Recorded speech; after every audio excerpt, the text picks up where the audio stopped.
Atento a la otra clase. Chiquillos, bueno, durante todas las clases anteriores estuvimos viendo lo que era inicio del siglo XX, ¿cierto? A nivel mundial. Empezamos a ver lo que era el periodo entre guerras, que también se subió un video, yo le subí ahí un video sintético que se realizó sobre el tema, y el periodo entre guerras que abarca este periodo de prosperidad, ¿cierto? Este periodo donde van a existir una cierta armonía después de la Primera Guerra Mundial, donde la gente va a empezar a comprar muchas cosas, a gastar mucho, porque los bancos van a dar más crédito, entonces se va a dar una relativa prosperidad, una relativa felicidad, si podríamos decir, ya en donde la gente creía que después de esa guerra, gran guerra que había ocurrido, las cosas iban a cambiar. Pero esa prosperidad no duró para siempre, como habíamos visto, sino que duró hasta 1929, y si quieren vayan tomando apuntes, yo este PPT lo voy a subir, pero a mí lo que me interesa es que suban apuntes, y si tienen dudas me la digan en el momento. Me dicen, profe, para un poquito, y me dice la duda, yo lo vuelvo a explicar. Y después viene 1929, donde va a venir esta crisis económica mundial, ya que va a generar mucho desempleo y que incluso lo podemos comparar con la crisis actual. La crisis actual que está en el mundo debido al COVID-19 es una crisis que se dice que incluso es mucho peor de esa que ya pasó de 1929. Imagínense lo grande, la gran crisis que estamos viviendo ahora, que es considerada una de las más grandes de la historia y que incluso sobrepasó la de 1929, que ya había sido muy grande. Entonces eso nos hace pensar que las consecuencias, claro, son similares, desempleo, hambruna, hoy día lo podemos ver con las ollas comunes, ¿cierto? Muchas familias están pasando muchas necesidades, cercanos también. Podemos verlos también en que muchas empresas han cerrado, han quebrado, ¿ya? Entonces el Estado ha tenido que tomar distintas decisiones al respecto. Entonces, bueno, esas mismas consecuencias se van a dar para la crisis de 1929, obviamente de una forma distinta, pero es muy parecido. Entonces, ¿de qué nos sirve estudiar estos chiquillos para ir estableciendo relaciones con el presente y también ver que no van cambiando mucho las cosas? También cuestionarnos el rol que tiene el Estado respecto al manejo de estas situaciones. Y es aquí donde vamos a entrar de lleno en la clase de hoy, donde hoy vamos a ver un tema que se enlaza con lo anterior, con la crisis de 1929, pero que nos da el paso para hablar de otros temas, que va a ser la Segunda Guerra Mundial. Entonces hoy día vamos a ver las consecuencias. Los micrófonos, que se escucha un eco ahí. Entonces hoy día vamos a ver las consecuencias políticas que dejó la crisis de 1929 y lo vamos a relacionar con el surgimiento. Apaga el micrófono. Sí, por fin, si pueden apagar el micrófono. Y si tienen duda, ahí lo prenden, ¿ya? Y que esa crisis se va a relacionar con el surgimiento de estos nuevos modelos políticos, que va a ser el nazismo, el totalitarismo, el fascismo. Lo vamos a ver esta clase, ¿ya? Y lo vamos a profundizar la siguiente. Eso es lo que vamos a ver hoy día. Nos va a dar el paso para la Segunda Guerra Mundial. Y es acá que hice este mapa conceptual, que es bien sintético, donde se marca la crisis económica, pero la crisis económica nos va a dar paso a que van a surgir nuevos modelos políticos y económicos.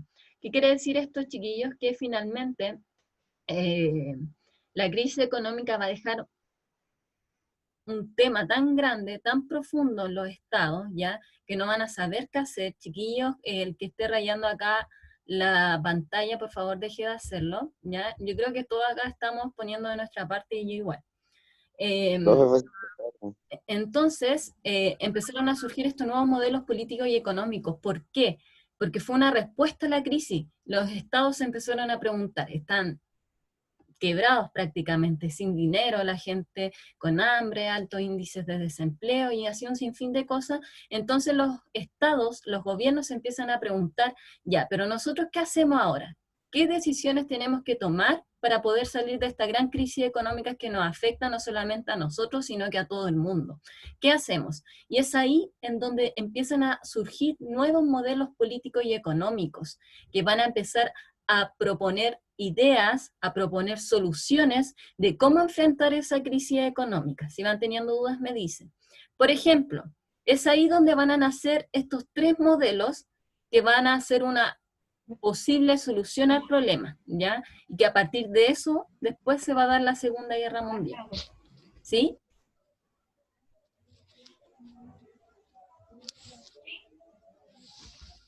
Espérate. ¿Alguien tiene alguna duda? No. ¿No? Ya, genial. Entonces sigo.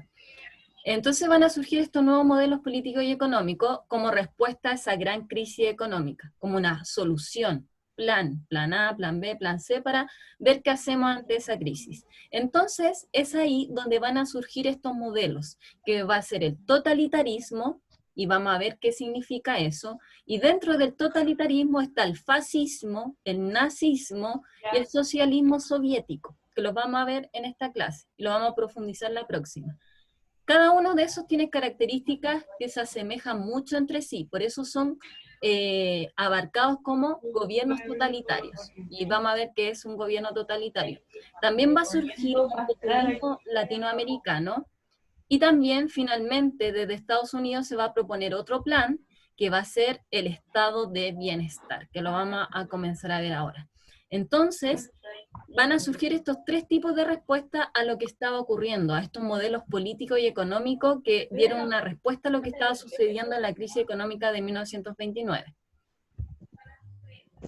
Es así que tras esta gran crisis que surgió en Estados Unidos, chiquillos, por favor, si voy muy rápido me dicen, va a generar diversas consecuencias, ¿cierto? Como habíamos dicho, el desempleo, la hambruna y así un sinfín de cosas más negativas para la población. Entonces, ¿qué va a hacer Estados Unidos, que fue donde surgió esta crisis? Va a decir, tenemos que hacer algo, buscar alguna solución. Y una de esas soluciones va a ser implementar un estado de bienestar. ¿A qué se refiere con un estado de bienestar? Va a cambiar totalmente todo, chiquillos. Un estado de bienestar es cuando el Estado, como dice el nombre, genera bienestar en la población. ¿Y cómo genera ese bienestar? Genera ese bienestar entregándole las necesidades básicas a la población, a los ciudadanos. Por ejemplo, ¿qué se puede considerar como necesidad básica? La salud, el agua, la vivienda, ya beneficios sociales, ayuda económica. Eso es lo que va a ser un estado de bienestar y es lo que va a ser Estados Unidos tras la crisis de 1929. Como el banco ya no estaba funcionando, como las empresas estaban quebradas y no había empleo, ahí el Estado va a tomar un rol mucho más importante, mucho más protagónico que lo que tenía antes, y va a empezar a promover esta política de estado de bienestar, entregándoles las cosas básicas a los ciudadanos que no podían acceder a ellas, y así es como empieza a reactivarse poco a poco la economía norteamericana. Por ejemplo, ahí yo puse una cita que dice: el estado de bienestar se preocupa por el bienestar de todos sus ciudadanos. ¿Qué quiere decir eso? Que satisface las necesidades básicas a ciudadanos que no pueden acceder a ellas, como salud, agua, educación, comida, vivienda. El Estado tiene mayor protagonismo en la economía, pero de todas formas considera el capitalismo como una parte esencial para progresar económicamente. Me explico. El estado de bienestar va a decir, hey, el Estado tiene que tener mayor protagonismo en la economía, tiene que participar mucho más, pero tampoco puede dejar de existir el capitalismo. Las empresas igual tienen que existir, porque si hay gente que puede pagar por ello, que pague por ello. Pero la gente que no puede pagar por esas cosas privadas, esas cosas que cobran, por una salud privada, por una educación privada, el Estado le va a entregar esas cosas. Y eso es un estado de bienestar, chiquillo, y es lo que se empezó a implementar en Estados Unidos tras la crisis económica. Entonces, ¿qué va a pasar ahí? Va a haber una recuperación del sector agrícola porque se va a empezar a activar la economía, va a haber una reactivación del sector industrial porque, claro, la gente va a empezar a consumir, a comprar más cosas, y también, esto es muy importante y sucede cada vez que hay crisis en los países, quizás muy luego se adapta aquí, que el Estado, para generar empleo, como las empresas están en quiebra, la mayoría, ¿cómo generamos empleo si las empresas no están funcionando? Bueno, el Estado tiene ahí una cartita bajo la manga y es generar obras públicas, es decir, el Estado, no sé, construye un edificio y mediante ese edificio le da empleo, no sé, a 100 personas. El Estado tiene que construir un colegio, construye un colegio y con esa construcción de colegio le da empleo a 100 personas más, y después las personas que estén trabajando ahí en el colegio, quizás 50 personas más. Entonces es así como el Estado empieza a reactivar la economía, y si se dan cuenta, tiene mucho mayor protagonismo, ¿ya? No sé si hasta ahí hay alguna duda, chiquillos. ¿No? ¿Sí? Creo que no entendí muy bien. ¿No? Ya. ¿Qué es lo que no entendió específicamente? El estado de bienestar. Ya, lo vuelvo a explicar. El estado de bienestar, chiquillos, como dice el nombre, busca el bienestar de la población. ¿Ya? El estado de bienestar fue lo que implementó como solución a la crisis de 1929 Estados Unidos. ¿Ya? ¿Y en qué va a consistir este estado de bienestar? Va a buscar que la gente tenga sus necesidades básicas. ¿A qué me refiero con esto? Que el Estado le garantice a la gente, le entregue a la población, se haga cargo de las necesidades básicas de la población. ¿A qué me refiero con necesidad básica? Y que es un término que van a ocupar mucho. A salud, educación, vivienda, alimentación, ¿ya? Beneficios sociales, ¿ya?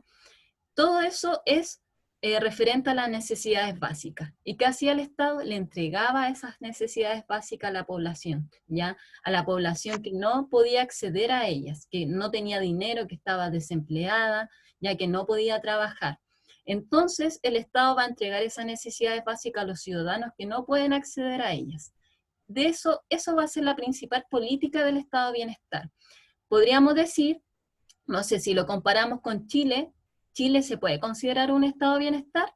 La verdad es que no, porque el Estado no tiene tanto protagonismo en la economía.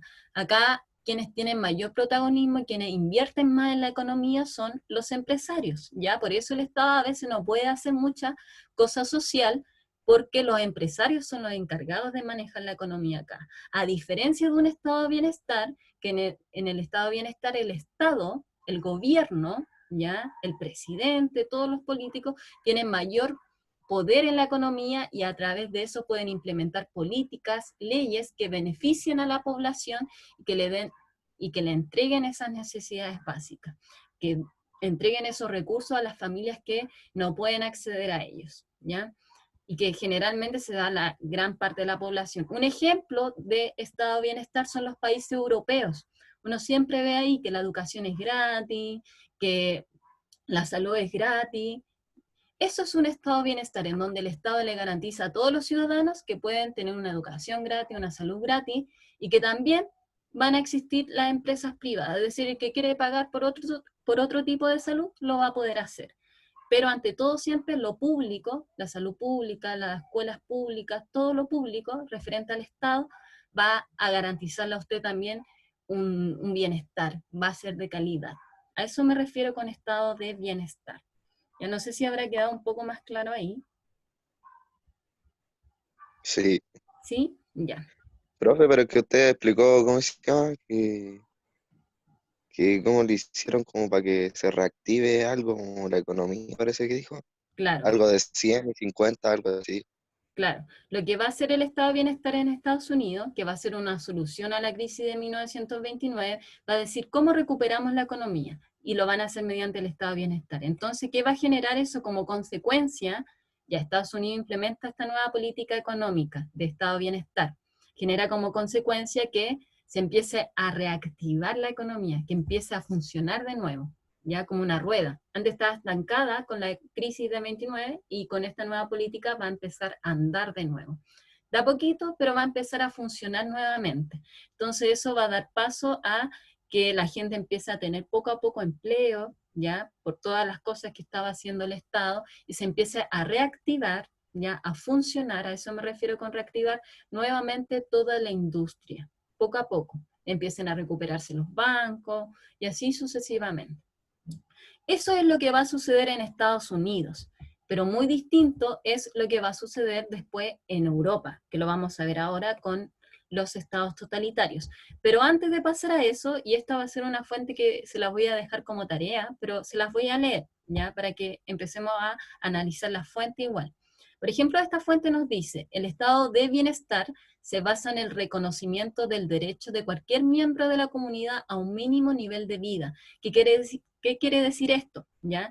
Que el estado de bienestar le reconoce el derecho a la persona, de que la persona tiene derecho a tener una vida digna, que tiene derecho a la salud, que tiene derecho a tener una educación de calidad, que tiene derecho a tener una vivienda digna, ¿ya? A eso se refiere. Entonces reconoce el derecho de cualquier miembro de la comunidad, de cualquier persona, de cualquier ciudadano, ¿ya? En donde el Estado tiene que cubrir sus necesidades, ¿ya? Porque es deber del Estado entregarle esa dignidad a la persona, esa vida digna, esa vida en bienestar.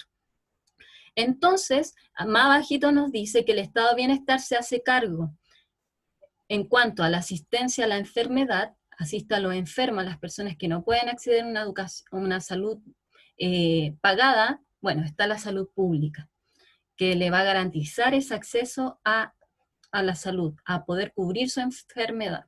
Y entonces está la asistencia a la enfermedad y en la vejez, queda proclamada como derecho que forma parte del derecho a la vida. ¿A qué me refiero con esto, chiquillos? Que quizá puede ser una ensalada de cosas, que el estado de bienestar garantiza el cumplimiento de los derechos de las personas, derechos que tengan una vida digna, incluso a las personas de edad les garantiza el derecho a la vida, ya entregándoles mejores pensiones, entregándole una mejor atención en salud, y todas esas cosas, ¿quién se la entrega? No se la entrega ninguna empresa, ningún privado, se la entrega el Estado. El Estado se hace cargo y se pone los pantalones. Eso es el estado de bienestar, que es muy distinto a lo que vivimos hoy en día, donde predomina una política económica en Chile en donde tienen mayor protagonismo los empresarios y no el Estado. Entonces, chiquillos, en Europa la respuesta va a ser distinta, ¿ya? En Europa, como solución a la crisis de 1929, van a surgir otros modelos políticos y económicos. Y es acá donde nos vamos a detener y vamos a continuar la otra clase. Por ejemplo, y quizá este tema le puede interesar a muchos, ¿ya? En Europa, como solución a la crisis de 1929, van a surgir gobiernos totalitarios, ¿ya? ¿Y qué características van a tener estos gobiernos totalitarios? Que va a ser muy distinto a lo que implementó Estados Unidos con el estado de bienestar. Van a tener las siguientes características. Primero, van a tener un partido único, es decir, que los estados totalitarios solamente va a predominar una única postura política, una única posición política, es decir, si existe otro que piensa A, otro que piensa B, no van a ser aceptados dentro de esa condición, solamente se va a aceptar un partido político. La otra característica es que siempre van a estar gobernadas, dirigidas, ¿ya?, por un líder carismático. Un líder que logra llegar a mucha población, a muchas masas, que por su oratoria, por su hablar, ¿ya?, puede llegar a muchas personas, independiente incluso de lo que diga, puede llegar a mucha gente, que mucha gente lo siga, como fue en el caso de Hitler. También estos estados totalitarios van a estar caracterizados por controlar a la población, usar la fuerza, la represión, violar incluso sus derechos humanos, como sucedió en Alemania nazi, ¿ya?, con los campos de concentración, o como sucedió también con la Unión Soviética, con los campos de trabajo forzado. Entonces, chiquillos, todo eso se va a dar en Europa principalmente, como una respuesta a la crisis de 1929. ¿Por qué van a surgir? Porque estos gobiernos, que van a ser de distintos países, por ejemplo, el nazismo va a ser de Alemania, el fascismo se va a dar en Italia, y la Unión Soviética va a abarcar gran parte de Rusia y otros países que están ahí al ladito de Rusia, que lo vamos a ver en la otra clase. Pero ¿por qué van como respuesta a esto? Porque finalmente ellos van a decir, pucha, veníamos con un tipo de política económica que no funcionó, que no nos dio resultados, en donde mucha gente quedó desempleada, en donde Europa quedó devastada, más que Estados Unidos. Entonces, no podemos seguir en lo mismo, decían ellos, ¿ya? Y ahí con un discurso que logró atrapar a mucha gente. Entonces, ¿qué vamos a hacer? Bueno, vamos a implementar otra forma de gobernar, otra forma de hacer economía, y esta forma va a ser esa: un partido único, va a haber un líder carismático que va a lograr llegar a las masas, y ojo que en ese líder carismático, por ejemplo Hitler, se va a concentrar todo el poder, ¿ya? No va a haber ni un congreso, ni un tribunales de la justicia, nada. En él se va a concentrar todo, en él va a emanar las leyes, en él va a emanar la justicia, todo. Va a haber una fuerte represión, y ojo ahí, algo muy importante en todos estos tipos de gobiernos totalitarios, en donde se concentra el poder en una sola persona, la propaganda nacionalista. ¿A qué me refiero con esto? Con expandir su mensaje, tratar de hacerlo atractivo a las personas, que la gente se enamoren con ese mensaje, ¿ya? Y que quieran ser parte de esta política que se estaba implementando. Entonces así que nacen todos estos partidos políticos, todas estas formas políticas y económicas, que va a ser el nazismo, que se conoce como el nacionalsocialismo, el fascismo, que se va a dar en Italia, y la Unión Soviética, que va a ser conocida como la URSS, que es lo mismo, Unión de Repúblicas Soviéticas, y que van a implementar este tipo de solución a la crisis de 1929. Chiquillos, ¿preguntas hasta este momento? Como que nos dimos un salto bien alto.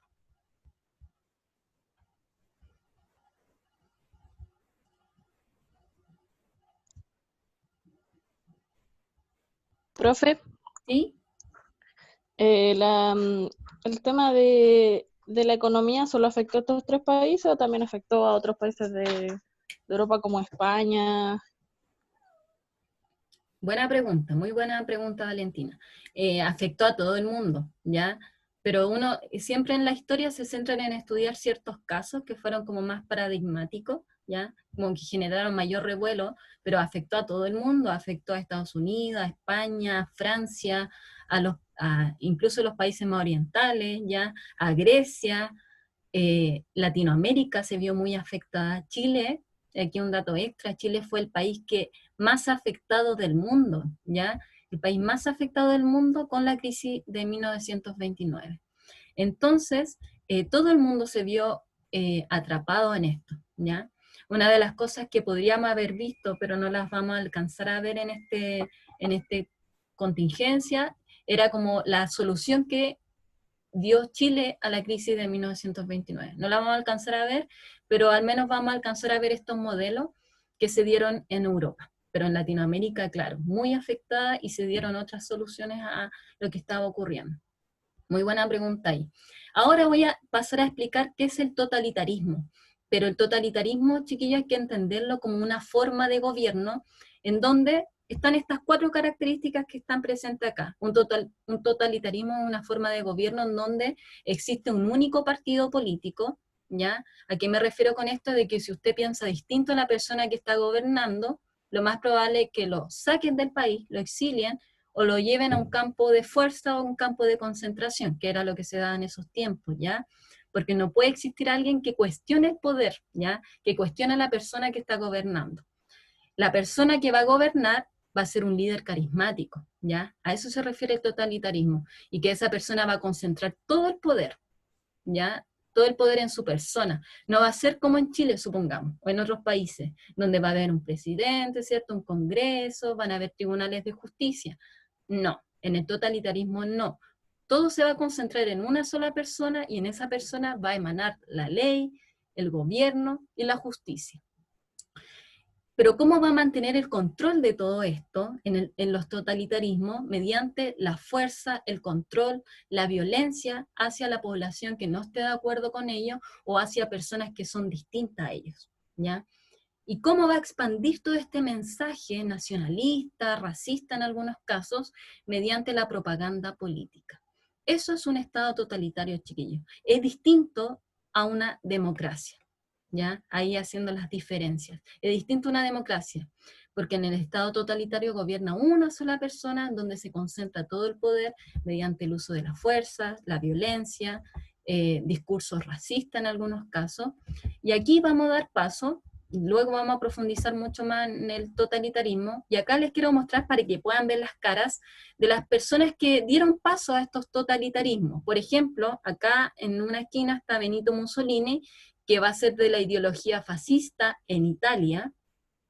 Luego va a estar la ideología nacional socialista con Hitler, ¿ya? Si se dan cuenta, están todos llenos de personas porque eso es lo que buscaba el totalitarismo, llegar a las masas, a la gente, cautivar con su mensaje, que la gente se enamorara de su mensaje, aunque fuese terrible como nosotros lo podemos ver hoy en día.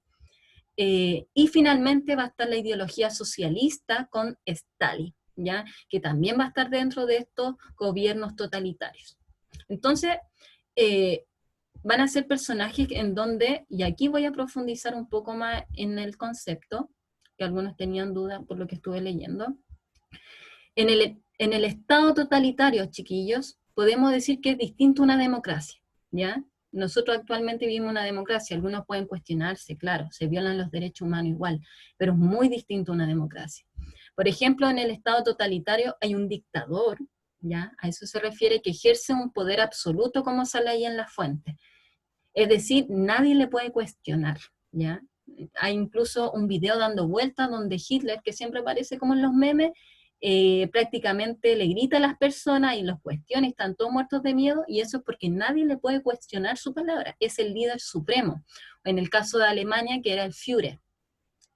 Y todo va a estar muy lleno de ideología, en donde se va a buscar que el Estado siempre tenga presencia, que el gobierno siempre esté presente en la vida de las personas. Entonces se va a dar una especie de terror totalitario. ¿A qué tiene relación con eso? Ese terror totalitario de que la gente va a tener miedo de poder expresar su opinión. Ahí no va a existir el derecho a la libre expresión. No va a existir eso porque va a estar suprimido. El Estado te va a censurar si tú piensas distinto.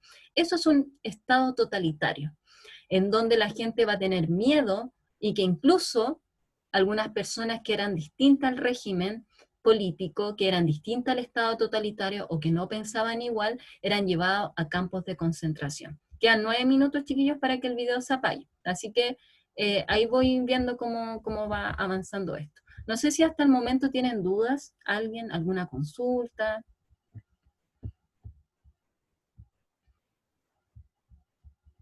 Profe, ¿Sí? entre estos gobiernos no había ninguno que fuera bueno, o sí. O sea, que fuera, por decirlo así, como bueno, ¿no? Ya, entiendo la pregunta. Bueno, igual es interesante pregunta. Siempre se ha dado eso, ya en la historia de esto es bueno, esto es malo, pero eso se da más a la interpretación que pueda dar cada persona. Desde mi opinión, considero que si un gobierno es totalitario, si un gobierno no entrega la libre expresión a las personas, considero que no es tan bueno, ¿ya? No es bueno en general, ¿ya? Porque finalmente se tiene que entregar la libre expresión a la gente, que la gente pueda manifestarse, porque si tú censuras al que piensa distinto a ti, finalmente es porque también tu discurso algo malo tiene, ¿cierto? Algo te genera a ti también que tienes que censurar a otra persona para que no diga algo que a ti te molesta o puede cuestionar tu poder. En sí, bueno, si hablamos del nazismo, hubieron campos de concentración, mucha gente muerta, ¿ya? Se perseguían a los homosexuales, a los judíos, a los gitanos, a gente de otro tono de color, ¿ya? A migrantes, a muchas personas se persiguieron, ¿ya? Entonces, eso no se puede considerar como algo bueno, desde mi punto de vista y en general desde la ética de todo, yo creo. En el Estado soviético se generaron políticas económicas que podríamos decir que son buenas, son rescatables, ¿ya?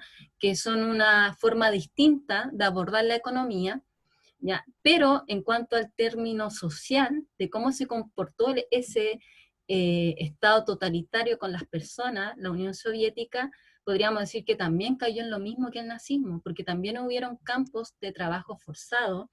También mucha gente que pensaba distinto tuvo que irse a otras partes, algunas fueron perseguidas, entonces tampoco se puede considerar bueno, ¿ya? Pero si rescatamos el ámbito económico, podríamos rescatar cosas positivas. Y también desde el fascismo italiano, también hubieron persecuciones, también mucha gente fue exiliada, entonces tampoco podemos rescatar cosas positivas de ahí. Sí, eso queda a criterio de cada uno. Bueno, ahí yo les di un poco más de mi opinión, pero finalmente hay que cuestionar también cuando las personas no se pueden manifestar. Y eso yo creo que se da tanto en las democracias, en cualquier parte. Entonces, cuando ocurre eso, yo creo que hay que cuestionar un poco lo que está ocurriendo y decir, creo que no es tan bueno esto, ¿cierto? Porque finalmente a los que piensan distinto no nos dejan pensar. Nos tienen encapsulados. Eso. No sé si alguien más tiene dudas, chiquillos. Preguntas, consultas. Nos van quedando 6 minutos. ¿Habrá otra clase? Sí, por ejemplo, son las 2:30. Nos quedan 6 minutos. Yo creo que voy a alcanzar a explicar esto y lo dejamos ahí. Les voy a dejar una actividad, ¿ya? Para que la realicen del libro. Y la otra semana continuamos viendo esto y lo profundizamos. Porque si ahora tienen una clase a las 3, la idea es que igual tampoco estén tan juntas. ¿Ok? Entonces, la clase de hoy, chiquillos, más que nada lo que me interesa con lo que se queden es que hubo esta gran crisis económica, se plantearon soluciones, entre esas soluciones en Estados Unidos se planteó el estado de bienestar, en Europa empezaron a surgir estos estados totalitarios, ¿ya? Que explicamos a qué se refiere, y en Latinoamérica, que es lo que vamos a ver también en la próxima clase, también surge otro tipo de respuesta que van a ser los gobiernos populistas. Vamos a explicar qué significa eso. Pero ya para ir cerrando, la economía va a cambiar, ¿ya? La economía va a cambiar en estos gobiernos totalitarios porque van a proponer otras formas de hacer economía, distinta a lo que se venía dando antes de la crisis de 1929. Ellos dijeron, si seguimos con la misma forma de hacer economía, puede que caigamos nuevamente en una crisis económica. Y es así que empiezan a implementar otras formas. En Rusia soviética, en la Unión Soviética, con Stalin, y esto lo voy a explicar a profundidad en la otra clase también, pero es para que tengan una idea general. Se da una planificación central de la economía, es decir, ellos se proponen metas, ya, a fines de diciembre tenemos que llegar a producir 1000 poleras, supongamos. Entonces ellos se plantean metas, a eso se refiere con planificación central de la economía, de que ellos cumplían metas cada cierto tiempo y ese cumplimiento de metas le iba indicando si la economía iba bien, si la economía iba mal, si tenían que llegar a tal meta para generar tanto dinero.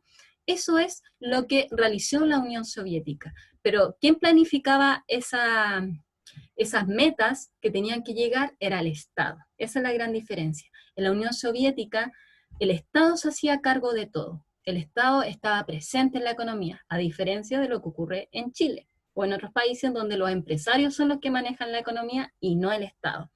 Esa es la gran diferencia de la Unión Soviética y por eso digo que es atractivo la forma en que llevaron la economía, porque ellos, con esa forma de llevar la economía, lograron superar la crisis de 1929, llegando a ser incluso potencia mundial, ¿ya? Entonces, también es como para pensar un poco aquella forma política. Entonces empiezan a planificar metas económicas y también otra cosa importante de la Unión Soviética es que señalan que empiezan a repartir tierras, terrenos a las personas, a los campesinos, para que ellos trabajaran la tierra. Es decir, el Estado decía, pucha, ¿usted cuenta con terreno? Y ellos le decían, no, no cuento con terreno, nada. O sea, ya, acá tiene un terreno, le vamos a dar todo lo necesario para que usted lo produzca, genere ingresos, y una parte del ingreso se va a ir al Estado y otra parte del ingreso se lo va a quedar usted. Entonces entregaban tierra. A eso se refiere con colectivización de la tierra. Se le entrega la tierra a la gente para que la trabaje y genere ingresos. Y así también se fue activando el empleo, la gente que estaba desempleada. Eso con Rusia soviética. No sé si alguien tiene dudas hasta ese momento.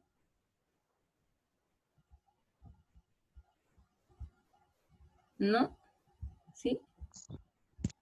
No.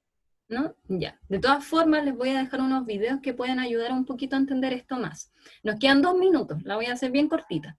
El fascismo italiano, en cambio, nos va a decir que, claro, hay que cuestionar la forma en que se venía haciendo economía antes de la crisis, y acá iba a proponer algo parecido a la Unión Soviética, pero que va a ser distinto igual. El fascismo italiano nos va a decir que el Estado tiene que estar presente en la economía, sí o sí tiene que hacerse cargo de la economía.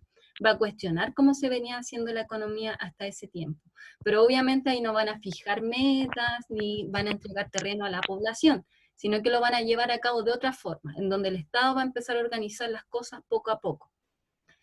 Mientras que en el nazismo se va a tomar algo parecido. Acá el gobierno se va a hacer cargo de la economía, eran gobiernos muy nacionalistas, el Estado se hacía cargo de todo, y ellos van a proponer que una patria fuerte es una patria en donde el Estado se hace cargo de la economía, pero la única forma de que la economía funcione es eliminando a los marxistas, comunistas, a los judíos y extranjeros, porque su presencia traía la decadencia de la patria.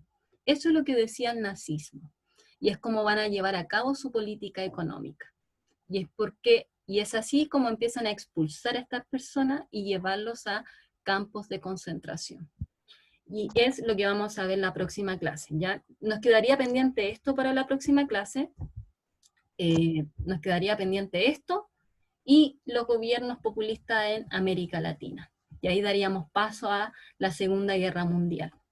Entonces, chiquillos, eso por la clase de hoy. ¿Ya? No sé si tienen dudas, preguntas, nos queda 1 minuto. No, yo no. ¿No, chiquillos? ¿No? Ya. Eso por la clase de hoy, espero que les haya gustado. Yo creo que todos estamos haciendo un esfuerzo enorme al estar acá, así que les agradezco por la participación de cada uno de ustedes y decirles que se les extraña mucho, se extraña estar en la sala de clases, mucho, mucho, yo creo que a ustedes igual. Ya la quiero mucho. Sí, no es lo mismo que estar en una pantalla, es totalmente distinto, algo nuevo que todos estamos aprendiendo. Pero ahí colocando un granito de arena, yo creo que entre todos podemos hacer que esto sea un poco mejor, ¿cierto? Así que Sí, bueno. les deseo una muy buena semana, que les vaya muy bien en la clase que tienen ahora, estén atentos, Igual. vayan a mojarse la carita para que despierten y eso, les mando muchos cariños.